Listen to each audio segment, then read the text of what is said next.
that AC, and you can see we are tracking some hot temperatures of our own on this Monday. So let's get a check now of our full forecast from meteorologist Tony Chivaroli. Tony, seeing the 90s not going away.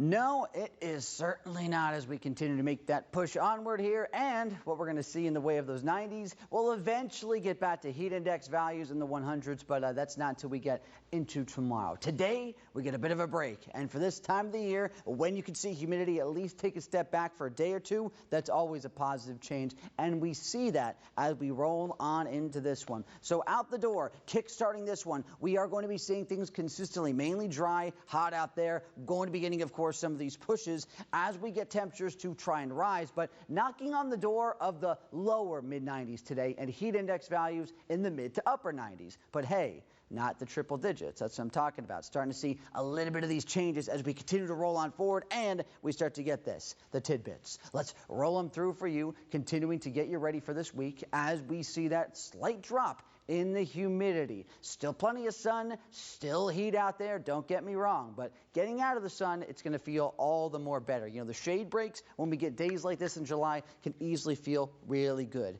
Going into the heat index again, though, that's going to rise. We continue to see it bumping up by Wednesday and Thursday. That's when it's projected again with more of the influx of humidity, a southerly flow again. We see things getting back to, of course, sweltering levels. Need to be prepared for that change if that's, of course, a little bit much for you. But if it's not, then obviously still can enjoy this week a little bit more. But we need to make sure again, and especially as you're starting to go through the trials of the later phases of this month, even transitioning into August, it can get a bit much. You know, people getting sick of the heat, it's taking a little bit more of a toll on your body. Always got to be keeping up those signs of heat exhaustion and doing what's right for yourself. And of course, watching out for those around you, continuing to protect your pets as we go through the next couple of weeks.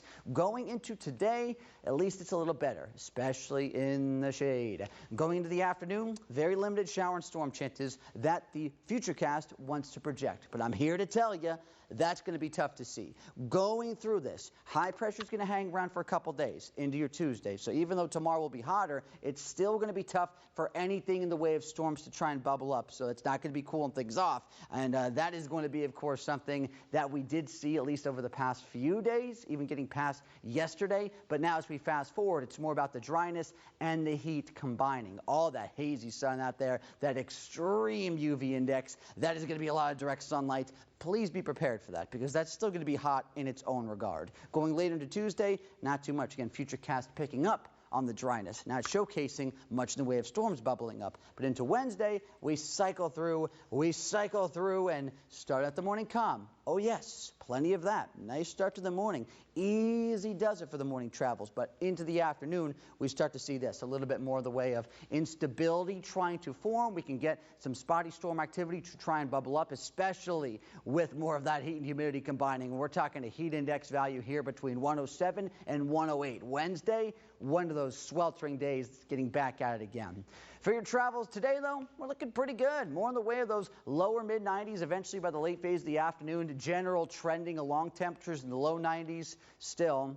Got to be thinking about that sun as it continues to beat down on the region. And obviously, speaking of travels, that car heat safety. Can't stress it enough, and I will continue to do so as the summer continues. Going overnight, a lot of clearing, still mild, lower 70s for the most part. Should be a pretty nice summer night out around the region if you have time to enjoy. I know not everyone does. Tuesday could be a busy day for many, but we see these temperatures continuing on the uptick. It's just that realm. Again, Wednesday and Thursday, you really need to watch when the heat index makes that bigger jump again, and the storm chances try to settle in their typical spotty capacity.